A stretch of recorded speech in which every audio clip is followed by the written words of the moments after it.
Nobody should miss the movie Homebound in the theaters. There were at least two moments when the movie Homebound evoked such a surge of emotions inside me that I just wanted to cry. At other moments, you feel angry, sad, helpless, and even a little bit of joy, where the characters in the story even manage to dig out humor in desperate situations where our protagonists find themselves. And all that in the 4:3 aspect ratio, which instantly gives you a feeling that you're watching a real story and not a make believe fiction on the big screen. Each scene is a masterpiece, and the background music is used sparingly. But when the moment arrives, the music takes the scene to its crescendo, and you feel one with the situation and are swept away into a wave of emotions. Kudos to the writer and director Neeraj Gaiwan for a masterpiece called Homebound. The film Homebound earned a nomination and had its world premiere in the A Certain Regard section of the 2025 Cannes Film Festival on the 21st of May 2025. It was even selected as the Indian entry for the Best International Feature Film for the 98th Academy Awards. Yes, we're talking about the Oscars in 2026. All the best, Homebound team. Hope the Oscars go homebound for all of us. The story of Homebound shows the lives of two protagonists, Chandan played by Vishal Jetwa and Shoaib played by Ishan Khattar. They're childhood friends, are young spirited men living in a small village in North India and dream of becoming policemen. Not big officers, but constables. And the scene where Chandan looks at the constables and says that once he becomes a policeman, he would build a cement house and sit comfortably on the terrace without any fear of being oppressed by anyone. That scene really disturbs you, as it should, to a right-thinking person living in modern India. You immediately question the motivation of Chandan, which is so sad. The only reason you want to become a policeman is that you don't want further oppression. What does it really tell us about our system? It tells us that on one hand, everybody is getting oppressed by the authorities, and on the other, everybody wants to become that authority which oppresses others to save themselves. This subtle message of the vicious dark circle we find ourselves in hits us hard. Chandan, of course, belongs to a Dalit family, and that has its own challenges lined up for him wherever he and his family is involved. At the school where his mother and sister work, everybody is ready to let them clean up the children but not let them serve food. Chandan himself is scared to declare himself as a Dalit. Imagine if you are in such a situation. Wouldn't you have a confused identity of yourself? That is a question which the movie raises in a subtle fashion. There is his friend Muhammad Shoaib Ali living with his poor family. Their plight is similar, or in some ways even worse. Shoaib's problem is that he is a Muslim.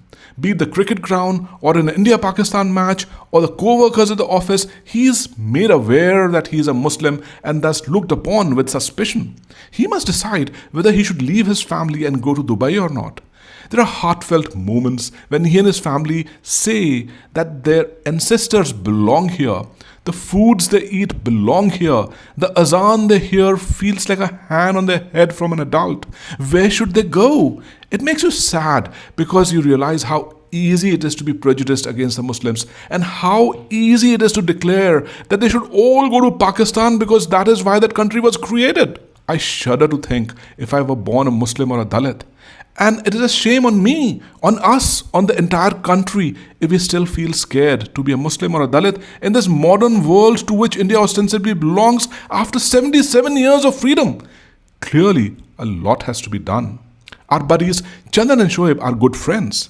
They're thick as thieves and continue their struggle and start working as laborers in a Surat textile mill while their dreams are put on hold by various circumstances.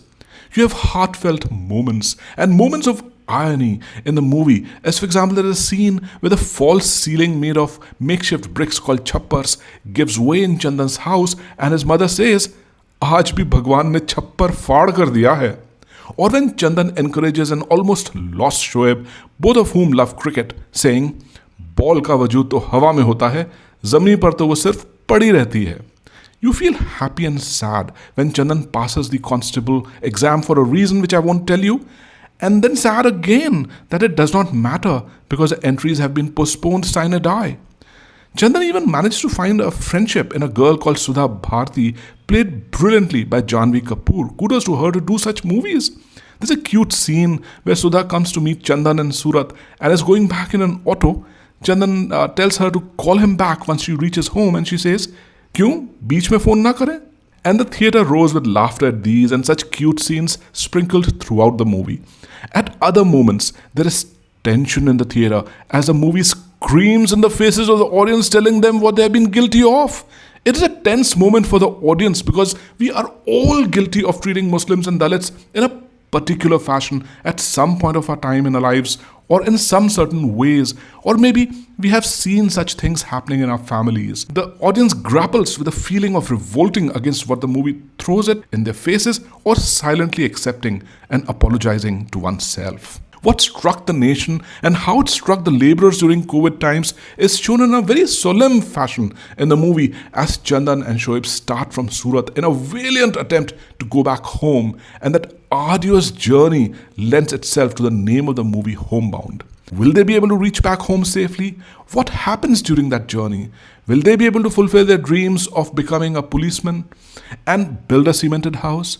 Is something which you will have to go to the theatres to find that out yourself. Suffice to say that as the movie ends in an open-ended fashion with a very faint glimmer of hope, a few of the audience members started clapping. Now, how many movies have we seen that end up with claps? There's a beautiful symbolism in the movie. The scene which took the cake for me is when Chandan desperately needs water during his foot journey home, and Shoaib literally begs for water from the villagers who shoo them away due to COVID. A woman comes out giving them water, and as she walks away, you see her battered heels, which is reminiscent of Chandan's mother, because earlier in the movie, she mentions that her heels are so sharp and pointed that she could farm an entire field with them. So it is as if that woman who gives water to Chandan and Shoaib is Chandan's mother herself, who has come to protect them. This is just one example of masterclass direction and screenplay. The whole movie is such a treat and possibly having precious instructional value to a lot of young budding film creators. Everybody in the movie has done superb acting. Chandan, played by Vishal Jetwa, looks authentic. Janvi Kapoor acts brilliantly in her short role as she becomes friends with Chandan. The way she speaks her dialogues makes her look absolutely like a North Indian village girl born in modern times. It is simply fantastic to watch her talent on display. Chandan's mother and sister really bring out the desperate situations practically in front of you in a very original fashion. And Shoaib's dad enacts out his role in such a way that you tend to remember him even as you walk out the theatre.